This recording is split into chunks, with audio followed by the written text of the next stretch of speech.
So first, we're going to be playing this little lick. We bar down the 13th fret of both the second and first strings. And at the same time, we actually hammer on with our third finger to the 15th fret of the second string like this. And then we get this little slide out. So that slide is very important. It sounds very, very cool, that little extra bit, as opposed to just going. So we have that, and then we have this little lick. Or sorry, we have this little lick. So this lick is very similar, where we're playing 2 notes at a time for most of it. So we're going to start with our first finger on the 12th fret of the third string and our second finger on the 13th fret of the second string. And similar to what we did before, we're going to be having one finger moving while another finger stays the same. So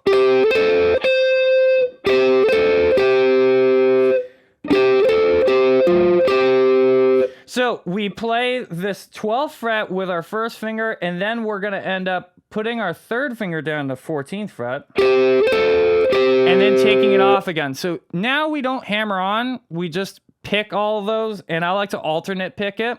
Makes it easier. And then we just grab this 15th fret really quick with our pinky. So, and then after that, we're going to have one more time, sort of in the same type of thing, but with a slightly different rhythm. So, there we have this little triplet between the 12th and the 14th fret of the third string, and we have to hammer and pull that off. So,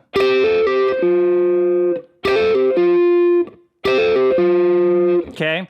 I know it's not written down there. I should have put it on there, but it's a hammer on and a pull off. So then after that, we're going to have this little lick that goes like this. So this is very simple. It's really just based on this little box here of the 10th and 12th fret of the 4th and 3rd string. But you're going to want to slide right into that 10th fret. And actually, sometimes when I play this too, I kind of slide straight to that 12th fret. If you listen very carefully to the recording, it sounds like he slides actually all the way from the 3rd fret. So I'm going to just put a slide in there.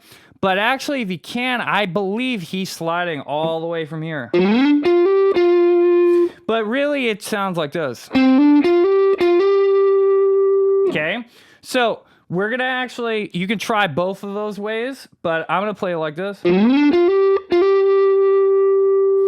Okay, so, and by the way, there we're still on the B flat chord. If you notice, that's why I have the chords written on top of the notation there, so that you can see like how each of these parts of the solo is relating to the chords underneath, because that's one of the most important things about understanding a solo.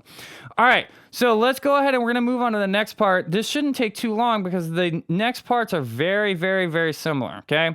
So now we're going to go ahead and do like the same thing basically again. So 1.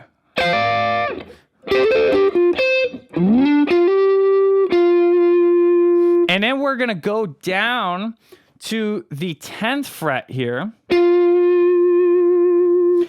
So it's almost the same lick, but it kind of ends differently every time on that second bar. So, and then we're going to play this. So just hammering on from the 10th fret to the 12th fret, and then again on the 4th string. So, and then it's very hard to hear on the recording, but he does play one last 10th fret of the 3rd string really quick right before the end. So it's like, you hear that. It kind of almost gets drowned out in the recording, but it is there absolutely. Okay, so very simple. If you remember the first part, the second part is the same. almost the same. And then we get to the next part here, and we're gonna, again, it's still almost the same, but there's slight variations of it. By the way, that's one of the concepts I want to talk about, is that he doesn't come up with a bazillion different ideas when he's playing a solo. It's a simple, good sounding idea, and he gets a lot of mileage out of that simple, good sounding idea by not repeating it exactly the same way over and over, but coming up with different sort of endings, different slight variations, slight rhythmic variations on the ideas, okay? So we got, again, the same thing. And then almost the same lick, but now we just end slightly differently. So,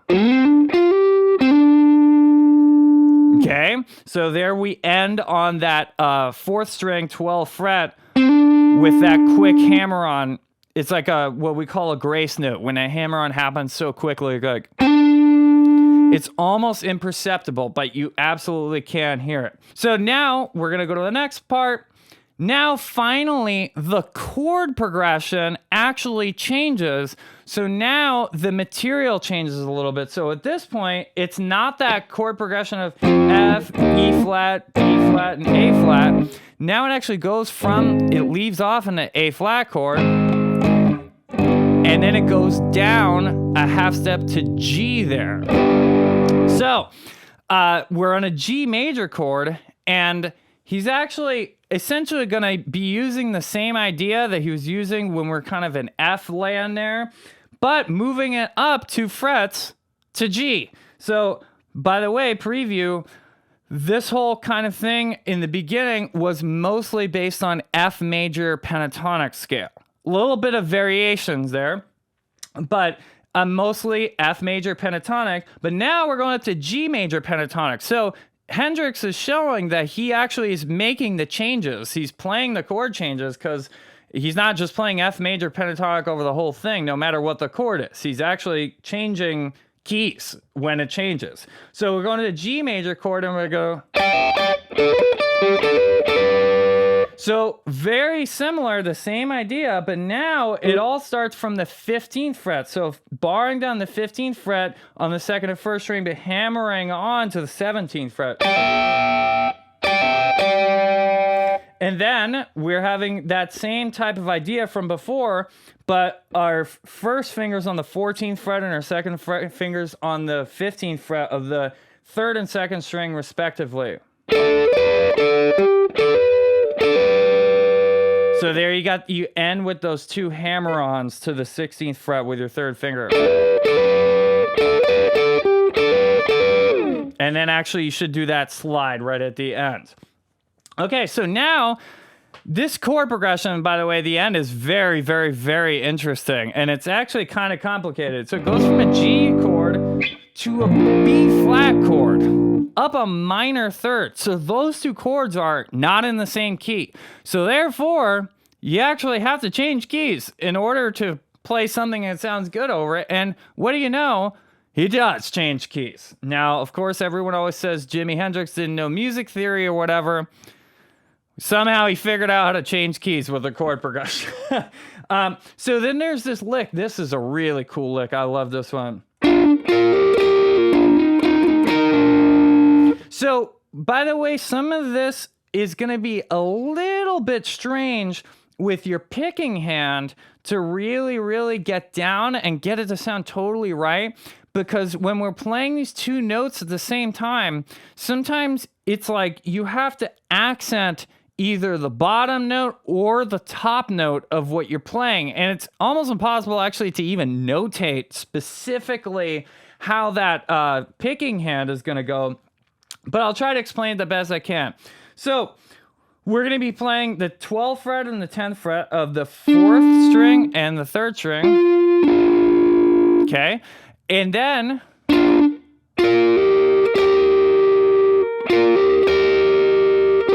we got to get this kind of thing where we have the 10th fret and the 11th fret of the 3rd string and the 2nd string. So we switch strings immediately.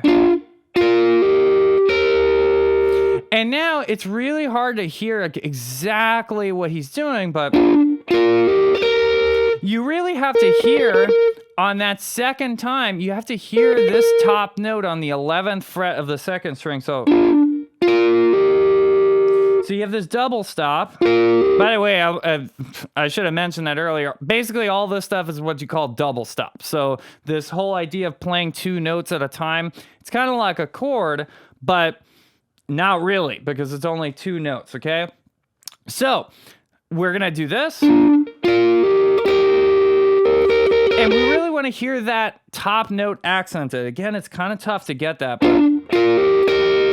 And then we're going to have this. So we're going to play all of these notes at the same time. The 12th fret of the 4th, 10th fret of the 3rd, and 11th fret of the 2nd string. And by the way, for those of you who know your triads, this is literally a B-flat major triad in first inversion, by the way. I've talked about this before.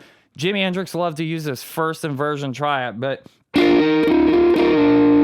So then he just does this kind of thing where he actually turns it into a sus chord for a second. So this D note goes up to an E flat note. So you hammer on from the 12th fret to the 13th fret with your pinky. So you hammer on, strum, and then pull off at the end. So that whole lick on the B flat chord goes like this. Very, very, very cool lick. And that kind of lick right there is definitely not just a major pentatonic scale. You wouldn't play this type of thing. That's not in the B flat major pentatonic scale. That's also not in the F major pentatonic scale. That E flat note is not in there. So it's a little bit more complicated than just the major pentatonic scale. We're now going, we were on a G chord before, we went to a B flat chord, and now we're in a D flat chord. He goes up another minor third. And this is a very, actually kind of jazzy, I don't really like that word jazzy, but it's kind of jazzy relationship there, because all of those chords are a minor third apart, which actually kind of implies a fully diminished 7th chord, weirdly enough. So if you put all those notes together, G, B flat, D flat, and then F, sorry, that D flat to F is not a minor third, it's a major third. It's like a G half diminished chord, kind of, if you took all the root notes of those chords. So it's very interesting and stark movement to be moving up a minor third like that all the time. And then he finally ends up back on F later. But so over this D flat chord, he plays this kind of bluesy lick, which for all intents and purposes is kind of like a bunch of quote unquote wrong notes. So that's just a bluesy type of thing you can do, is instead of actually playing the major third on the chord, you actually play the minor third, what he's playing there at the end, and then put some vibrato on it. Some people call that like the, what we call the, actually like the in-between, like the neutral third. It's like halfway in between a major third and a minor third. But anyway, let me explain the lick really quick. So we bend up the 12th fret, and then play the 9th fret of the first string, back to the 12th fret of the second string. So sorry, I didn't mention that before. You bend up the 12th fret of the second string. And then go down to the 11th fret of the third string.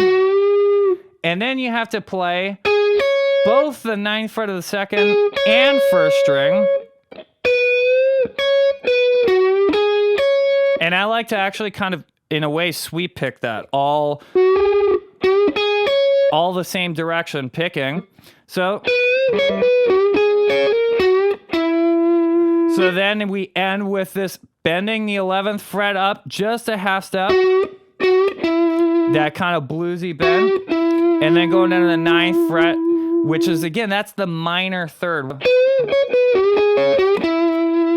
And then finally we get back to the F chord. After going through this kind of journey through all these different chords, G and B flat and D flat, we finally end up kind of back home on the F chord. So then we have just more very similar stuff as before when we were on the F chord.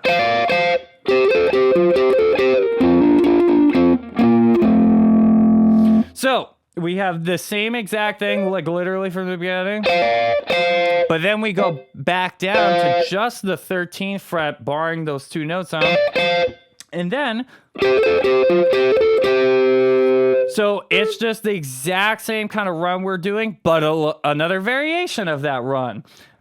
So we're gonna have the 12th and 13th fret of the 3rd and 2nd, and then we're gonna end up just moving this finger on and off. So off, on, off, and then back down to this 15th fret with the pinky. So that's what that looks like really slow. And then right at the end, we got this really cool lick, which again is not perfectly fitting to the F major pentatonic scale. Most of it is.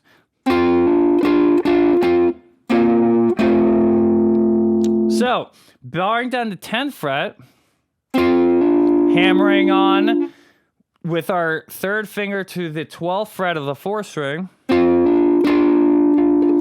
And then we want to try to hear that 10th fret of the 3rd string there. Da, da, dee, so that we hear da, da, dee. Really slow. And then we play both the 10th and 13th fret of the 5th and 4th string. And then we just lower that pinky down a fret to the 12th fret.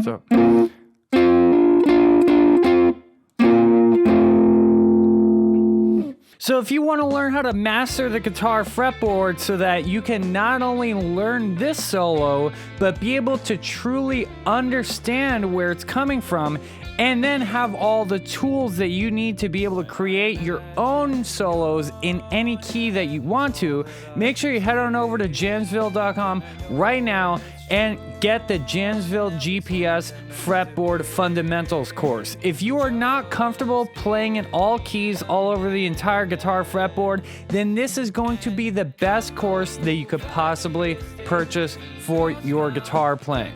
Also, make sure you check out the Jamsville merch store where you can get an awesome Jamsville t-shirt just like this one. We also have mugs, sweaters, all kinds of awesome Jamsville stuff so you can represent the fact that you're a guitar player in the world. Also, make sure you check out my new song that I just released. It's called My Divine. That's what you're listening to in the background. It is now out on all streaming platforms. Check the link in the description below and go listen to it. Make sure you subscribe to the channel, like the video, and comment for the algorithm. If you don't know what to comment, then just drop a guitar emoji down below. Until next time, listen, learn, and jam.